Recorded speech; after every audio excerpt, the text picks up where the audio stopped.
Good morning students.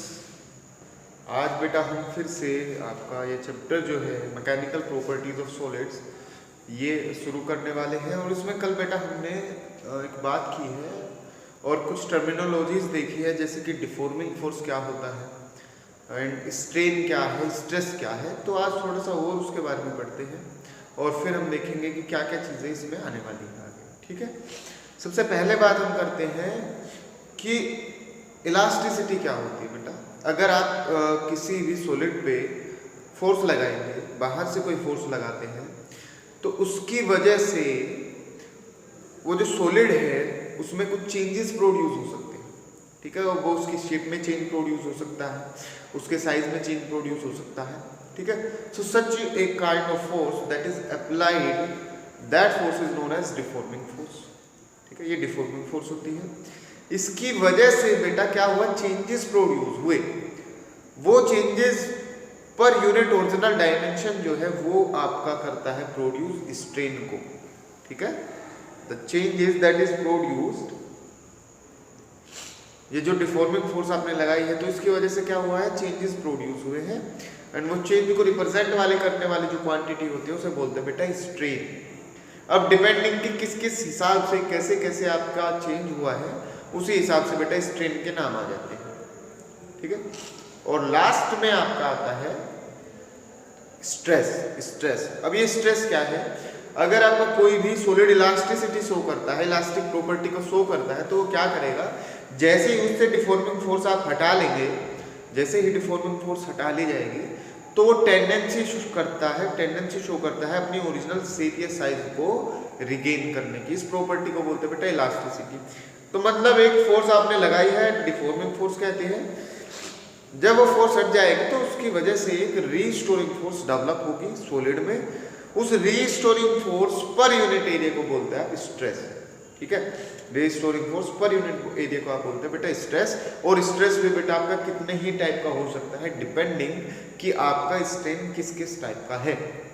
ठीक है, that is all that we have discussed. अब stress और स्ट्रेन के बारे में पढ़ते हैं।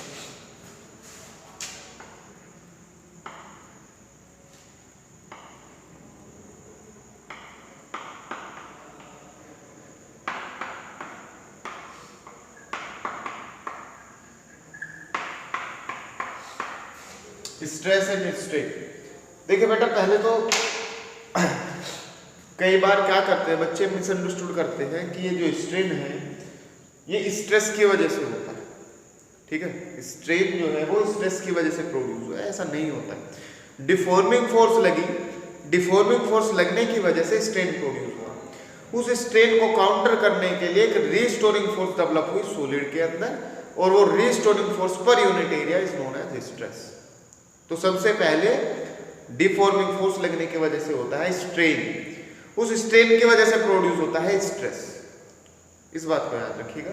अब स्ट्रेन देखते हैं किस किस टाइप के हो सकते हैं। जैसे कि सपोज करिए, सिंपल एग्जांपल आपके गिवन है, it is a cylinder and that is the area of cross section.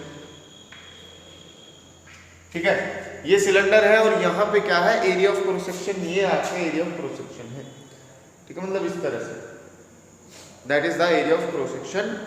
और क्या कहता है कि अगर सपोज करिए आप डिफॉर्मिंग फोर्स लगाते हैं that is normal to the area of cross section. आपने क्या किया है कि डिफॉर्मिंग फोर्स लगाई है जो कि क्या है, इसके नॉर्मल है। नॉर्मल का मतलब होता है परपेंडिकुलर, नॉर्मल का मतलब होता है परपेंडिकुलर। जैसे बेटा सपोज करिए ये सिलेंडर है, तो ये हो इसका एरिया ऑफ क्रॉस सेक्शन। ठीक है, ये एरिया ऑफ क्रॉस सेक्शन है, ये एरिया ऑफ क्रॉस सेक्शन है, और आपने इस तरह से फोर्स लगाई है normal, normal to the area of cross section. Normal मतलब परपेंडिकुलर टू एनी सरफेस। जैसे ये सरफेस है तो इसमें नॉर्मल ये होती है, ये होती है, तो नॉर्मल का मतलब होता है परपेंडिकुलर टू एनी सरफेस। तो क्रॉस सेक्शन के that is my area of cross section, and यहाँ पे मैंने फोर्स लगाई है डिफॉर्मिंग फोर्स नीचे की तरफ, या फिर डिफॉर्मिंग फोर्स लगाई है ऊपर की तरफ। It means force is applied normal to the area. Force is applied normal to the area of cross section, to the area of cross section.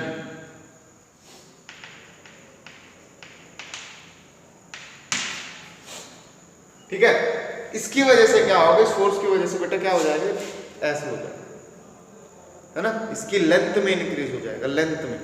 तो वहां से जो स्ट्रेन प्रोड्यूस होता है, वहां से जो स्ट्रेन प्रोड्यूस होता है वो होता है longitudinal strain, change in length per unit original length, longitudinal strain. Force ऐसे लगाई है तो change in length per unit length, that is longitudinal strain. ठीक है, और इस स्ट्रेन की वजह से क्या होगा, जैसे यहाँ पे डिफॉर्मिंग फोर्स हटा लेंगे तो इस स्ट्रेन की वजह से क्या होगा, एक रिस्टोरिंग फोर्स डेवलप होगी, मतलब एक स्ट्रेस डेवलप होगा। ठीक है, एक स्ट्रेस डेवलप होगा, उस स्ट्रेस की वजह से क्या होगा, ये अपने ओरिजिनल शेप या साइज को रिगेन करने की कोशिश करेगा, और वो स्ट्रेस बोला जाता है बेटा टेंसाइल स्ट्रेस। याद रखिएगा, tensile stress, tensile stress. Clear है बातें? अभी क्या करते हैं बेटा, सपोज करिए ये फोर्स जो है हमने, एक सेकंड रुकिए बेटा,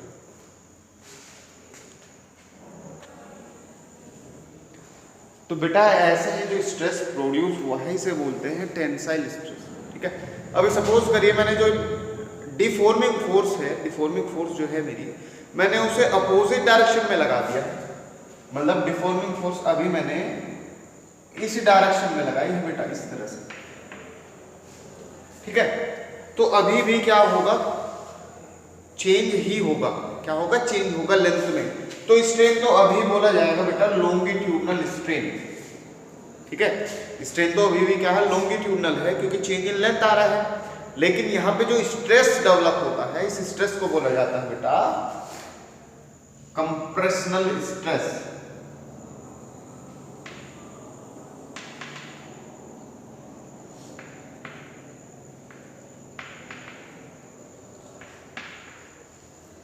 ठीक है, तो एक टेंसाइल स्ट्रेस होगा, एक आपका कंप्रेशनल स्ट्रेस होगा। इन दोनों की ही वजह से क्या हो रहा है, लेंथ में चेंज आ रहा है, and that change in length per unit original length is known as longitudinal strain. So longitudinal strain is, suppose यहां पे इसकी लेंथ बेटा L है, L है, ठीक है, ओरिजिनल डायमेंशन, और आपने या तो फोर्स ऐसे लगाई है या फिर ऐसे लगाई है, सपोज करिए उसमें चेंज आ जाता है डेल्टा L का चेंज प्रोड्यूस हुआ है, तो लॉन्गिट्यूडनल स्ट्रेन बेटा आपका होगा delta L upon L, that is longitudinal strain. Okay, समझ आ गया? फिर बात करते हैं बेटा, अब क्या हो अगर मैं फोर्स जो है वो इसके पैरेलल लगाऊं, यहां तो नॉर्मल लगाई है, ठीक है, ऐसे या फिर ऐसे नॉर्मल लगाई है, अगर मैं इस पे पैरेलल फोर्स लगाऊं तो क्या होगा,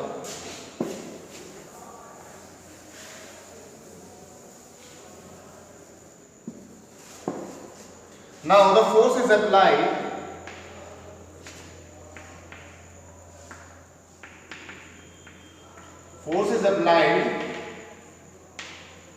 parallel to the area of cross section.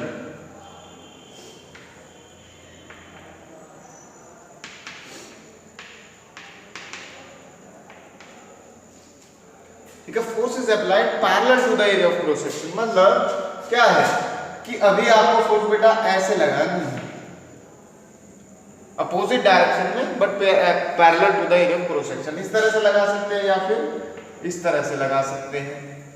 ठीक है, so because of this force क्या होगा, ऐसे करके आप ऐसे फोर्स लगा रहे हैं ऐसे, ठीक है, so there will be change in the shape.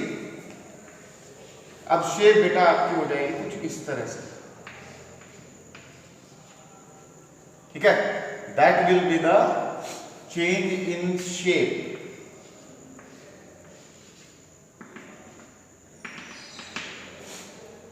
ठीक है, suppose it is my angle theta, अगर ये मैं एंगल थीटा बताऊं, तो ये जो स्ट्रेस, ये जो चेंज हुआ है बेटा, ये जो चेंज हुआ है, ठीक है, ऐसे आपने फोर्स लगाया तो इधर चला जाएगा, इधर चला जाएगा, तो ये जो स्ट्रेन यहाँ पे डेवलप हुआ है, इस स्ट्रेन को बोला जाता है शियरिंग स्ट्रेन।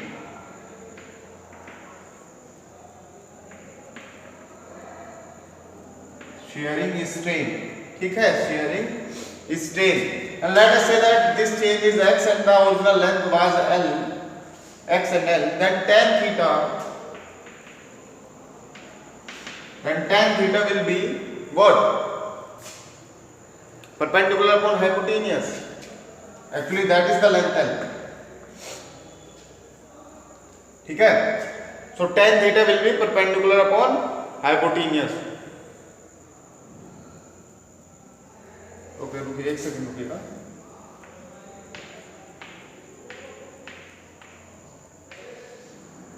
तो परपेंडिकुलर अपॉन बेस, ठीक है, tan थीटा होता है परपेंडिकुलर अपॉन बेस.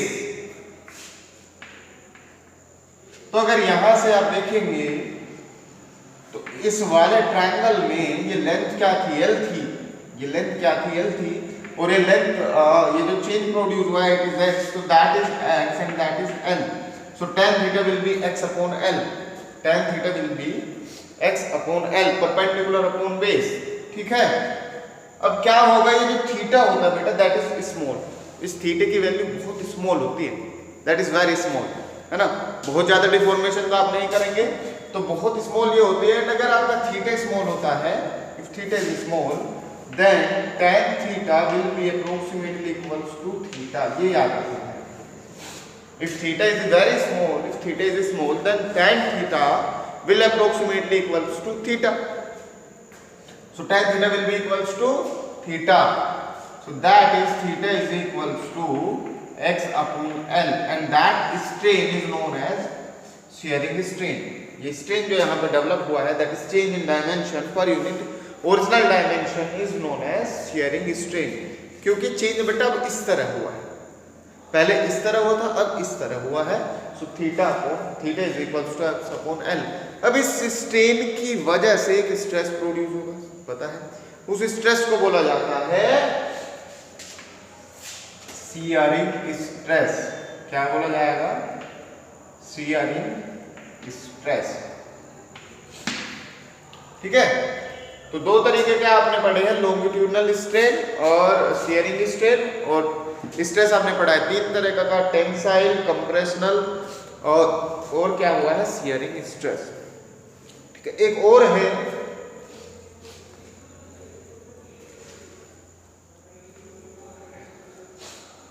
वो देखते बेटा क्या है.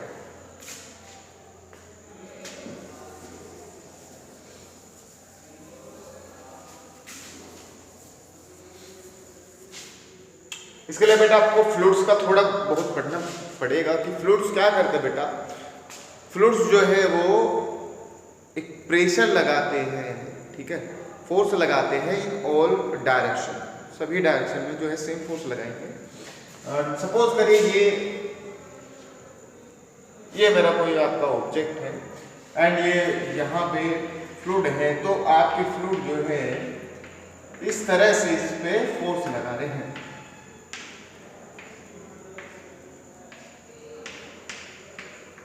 And that is equal in all direction, ठीक है. इस तरह से फोर्स लगा रहे हैं, ठीक है.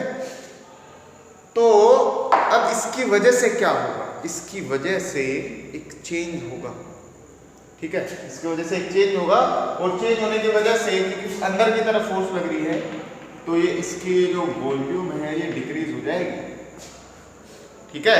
वॉल्यूम क्या है? डिक्रीज हो जाएगी बेटा. जैसे आप फोर्स लगाएंगे किसी ऑब्जेक्ट पे अंदर की तरफ, ठीक है, क्या होता है उसे क्या कहते हैं, चलिए कुछ भी आपका ऑब्जेक्ट है, अगर आप उस पर फोर्स लगाएंगे अंदर की तरफ तो उसके डायमेंशन में चेंज होगा और उसकी डायमेंशन रिड्यूस होकर कुछ इस तरह से आ जाती है. पहले ये था और अब आपका हो जा रहा है ये, ठीक है. तो यहाँ पे क्या प्रोड्यूस हुआ? चेंज. किस में चेंज प्रोड्यूस हुआ बेटा? किस में प्रोड्यूस हुआ है चेंज? ये चेंज प्रोड्यूस हुआ है उसके वॉल्यूम में. चेंज प्रोड्यूस हुआ है किस? उसके वॉल्यूम में. So that strain is known as volumetric.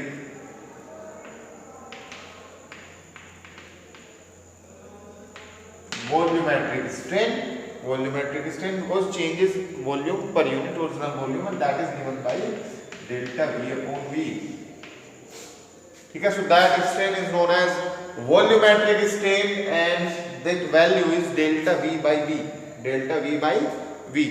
ठीक है, so volumetric strain and delta V by V, because of this strain a stress will be develop, एक स्ट्रेस डेवलप होगा, उस स्ट्रेस को बोला जाएगा बेटा हाइड्रोलिक स्ट्रेस, हाइड्रोलिक स्ट्रेस। ठीक है, so volumetric strain delta V upon V and hydraulic stress this. ठीक है, अब यहां से एक इंपॉर्टेंट चीज निकल के आएगी और उस चीज को बोला जाता है, एक थ्योरम निकल के आती है, एक फॉर्मूला निकल के आता है, एक लॉ निकल के आता है, जिसे हम बोला जाएगा हुक्स लॉ। हुक्स लॉ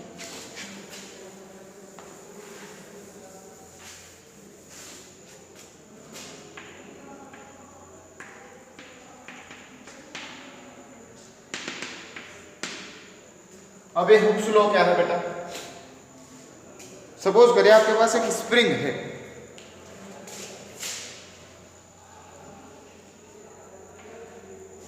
ठीक है, आपने इसमें फोर्स लगाया, डिफॉर्मिंग फोर्स, ठीक है, ये ऐसा हो गया,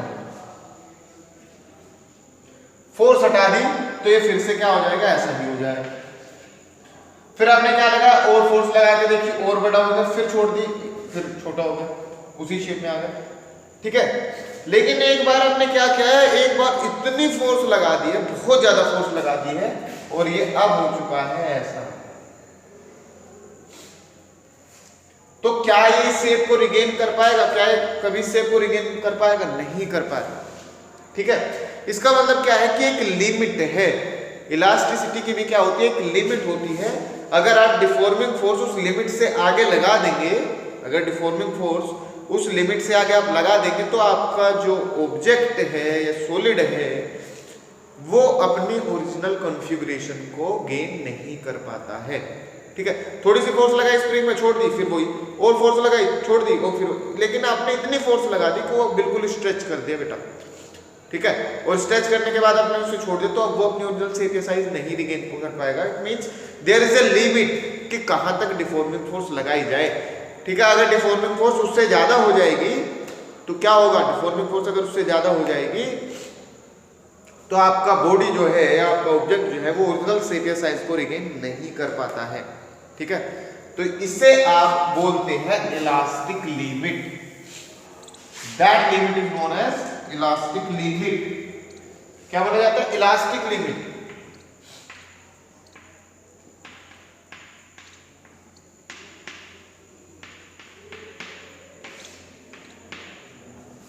और इसमें क्या कहना है कि विद इन इलास्टिक लिमिट,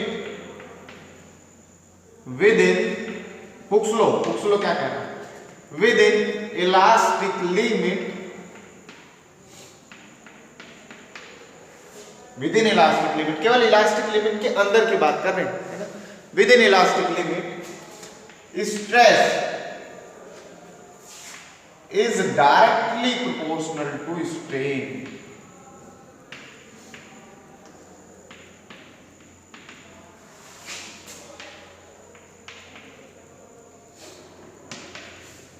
ठीक है, within elastic limit, within elastic limit stress is directly proportional to strain. अब यहां देखिए बच्चे क्या मानते हैं, बच्चे क्या समझ के चलते हैं कि stress is the force applied. Stress क्या है? वो फोर्स अप्लाइड है, मतलब मान के चलते हैं, और उस फोर्स की वजह से स्ट्रेन प्रोड्यूस हो रहा है, चेंज प्रोड्यूस हो रहा है। लेकिन हुआ क्या है, पहले प्रोड्यूस कौन हुआ? स्ट्रेन प्रोड्यूस हुआ बेटा। डिफॉर्मिंग फोर्स लगी, डिफॉर्मिंग फोर्स लगने की वजह से एक स्ट्रेन प्रोड्यूस हुआ। वो इस स्ट्रेन को खत्म करने के लिए, ठीक है, अपनी ओरिजिनल शेप या साइज को रिगेन करने के लिए क्या प्रोड्यूस होता है, क्या डेवलप होता है बॉडी के अंदर? स्ट्रेस। ठीक है, तो पहले प्रोड्यूस हुआ है स्ट्रेन। जितना ज्यादा स्ट्रेन होगा, ज्यादा स्ट्रेन होने का मतलब क्या है? डिफॉर्मिंग फोर्स उतनी ही ज्यादा लगी।